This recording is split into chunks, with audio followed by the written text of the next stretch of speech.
الله تعالی یې معافوي. لیکن د توبې دپاره علما او محدثین فقها 3 شرطونه ذکر کوي.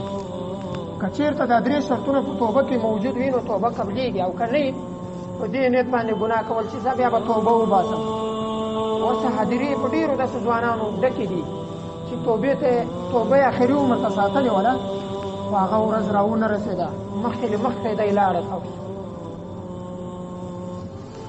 اول شرط یې دا ده چې کومه ګناه دې کړې پې زه به ته پښېمانه یم، شرمنده به یې ورباندې نادمه به یې، په زړه کې به هر وخت افسوس پې کوې چې ما ولې دا ګناه کړې ده.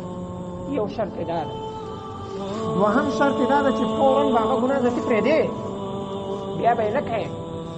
دریم شرط د ګناه د توبې د قبلېدو دا ده چې کومه ګناه تا کوله یا پکې اخته وې، مخکې به پوخ عزم کوي. عزم یو د اراده یو د عزم. عزم وایي پخې ارادې ته، مخته به د پخه اراده یي چې زه بیا دا ګناه نه کوم. که چېرته یو شرط هم پکې مفقود سي، پکې موجود نه وي، بیا توبه نه قبلېږي.